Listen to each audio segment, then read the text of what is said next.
Okay, y'all, it's the doll baby. I'm back with the reload.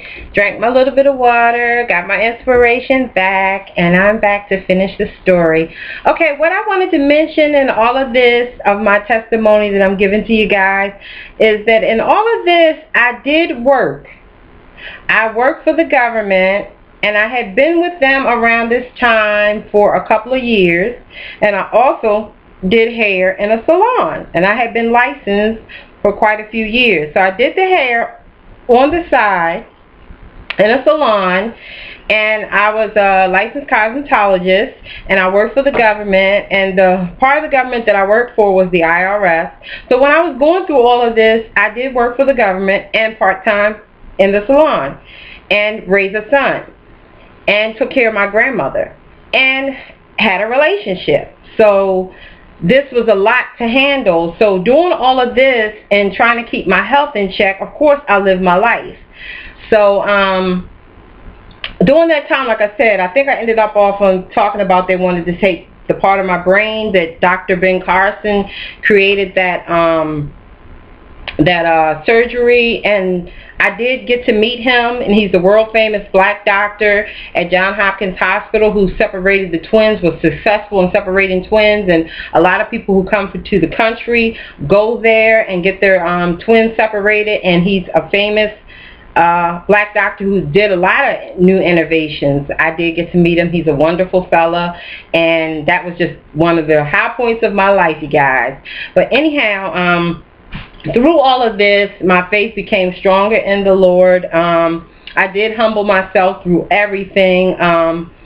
I can say one thing, I partied a lot. I did, to drown myself out of everything that I was going through, because I felt like all my girlfriends, I was on a lot of medications, you know, because I had a lot of seizures, and one thing you couldn't do when you had seizures was drink, because they caused the seizures. They caused them to be worse.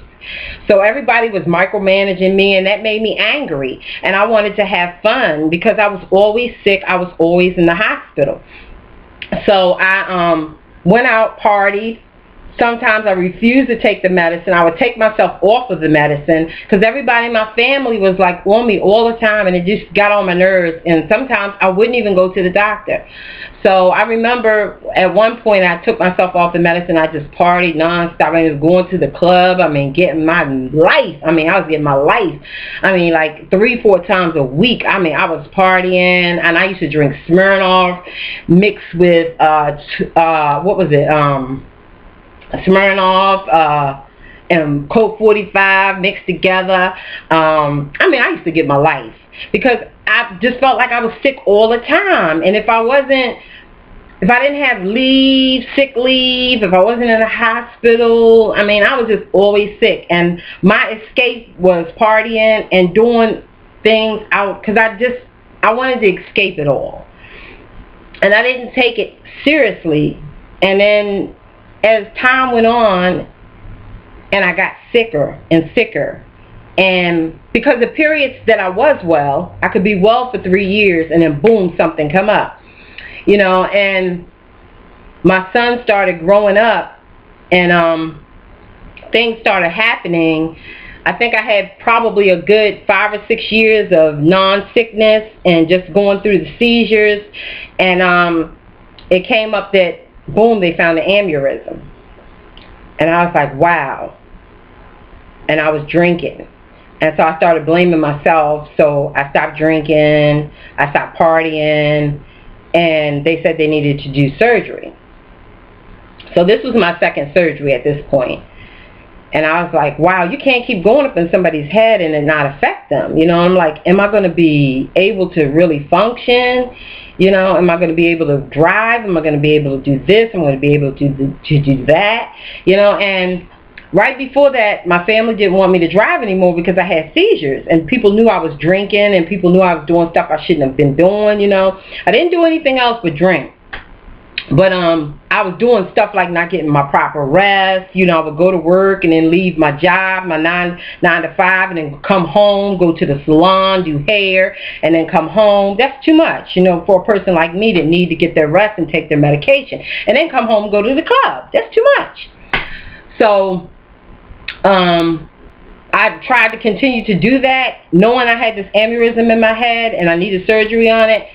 And God showed me something. You know, He showed me, I'm going to be there, but you need to take care of yourself. And, you know, God doesn't make things happen to us, but He allows things to happen to us. And I was behind that wheel one day, and I had a seizure on the beltway, on the highway, on the interstate. And luckily, I ran off of it into a ditch, and they took my license, and took them for a year. And during that time, I did make a decision to have the surgery because the aneurysm started to get big, and I know I needed to have it. So I had the surgery. The surgery was unsuccessful, which they told me it could be because the aneurysm was in a very delicate spot. But not only was it unsuccessful, it caused me to have a stroke while I was on the table. And it was a pretty bad stroke. And this was in 2005. Not to mention I had had several strokes in between that time that impaired some of me. So I can honestly say 2005. By 2005, I was a lot older. So in between that time when I had stuff happening to me, I could bounce back. I would go to rehab and I could bounce back, and I was much better. 2005 really showed me that age and being ill all those years and having these problems all my life and not taking them seriously, because I really didn't. I told you that was my MO all my life. I've had issues and problems that I never really took seriously. I never really took my illness seriously until probably the 90s. But by then, I had so many problems and so many issues. But God kept me all those years. And I am so grateful and thankful. And all those years, the doctor kept on telling me, you need to keep your weight down. You need to keep your weight down. You're stroke prone, you know, and stuff like that. And 2005, I had a surgery. Like I said, it was unsuccessful, and I had a stroke. That was the hardest time of me coming back. And I can't remember back. I was 40, I believe. Because I'm 47 now, so yeah. I was almost 39, 40, I can't think right now. But age, I could not bounce back that quick. I was in rehab. I was in Kern Ann's Hospital, and I was in rehab. I was in Baltimore then. And I was still with my first husband then. And it was so hard for me to bounce back from that stroke. I knew I wasn't going to be able to continue to work. And it took me 6 months to get my faculties back. And I was like, oh, I'm not going to make it. I'm not going to be able to do it. But I was saying in the back of my mind, but I was pushing. I was pushing on. And when I went back to work, and I was fine. They told me again, you have to have the surgery. You're not going to be able to walk around with this in your head. We're going to give you a year to recover. Went back to work. They put me on light duty because I did audits for the IRS. And I was on light duty. I was doing filing and stuff like that. 2006 of February, a year later, I had the surgery again. When I had it again, it was successful this time. I really thought I was going to die this time. For some reason, I thought I was going to die. And I came out. And I'm going to try to insert the pictures of my last surgery in this video. When I had the thumbs up like this. I don't know if they're downloaded on this computer. I hope so. I'm going to have my thumbs up like this. I really didn't think I was going to make it, but God once seen me through again. Have mercy. This is why I smile, y'all. And I did not have no strokes or anything like that, but there was much damage done. And I went back to work 7 months later, and I was not the same. I was not able to do my job. I could not admit to myself that I couldn't do it. It was so hard for me, you guys, that I was like this. This is the paper, and this is the telephone. I could look at the paper, at the number on the paper, and look at the phone.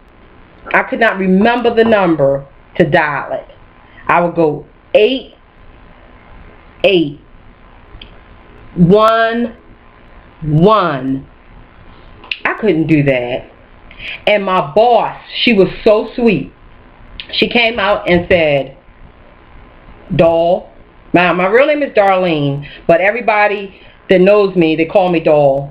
She said, Doll, can I speak to you? I said, sure. I went back in the office. She said, we can accommodate the hearing impaired and we can accommodate the seeing impaired, but we can't accommodate your memory, sweetie. And I'm like, what are you talking about? She said, this surgery didn't work out well for you. I think you need to get checked out. Well, of course, my sister and other people were telling me that I work with and friends that something wasn't right. So I went and got a neuropsych done, which that checks out your cognitive abilities. That checks out if you're thinking and you're perceiving stuff. And they just check out if you're smart, but just if you're seeing ability, if your comprehension and everything like that. So I got one of them done, and I said, if it comes back that my memory is messed up, then I'm going to retire. So I did get it done, and it came back below everything, and I was devastated because I was only 40 years old. I was totally devastated. I was like 41, something like that, 40, 41.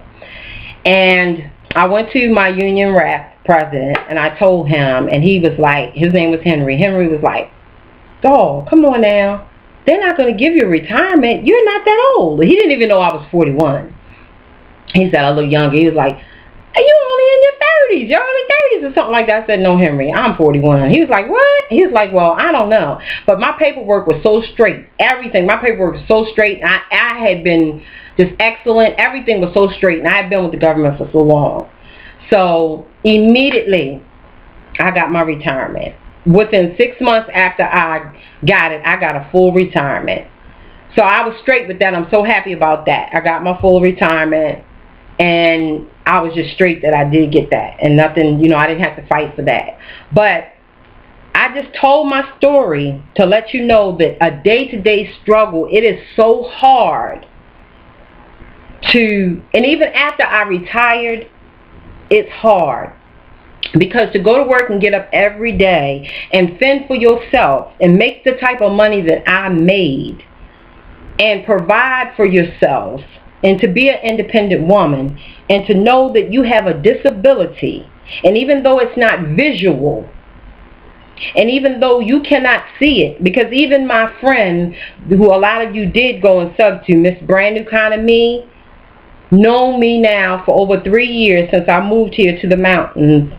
She did not identify my disability until probably a good year ago. And we hang together all the time. She did not see the physical disability in me because you can't tell unless I really tell you.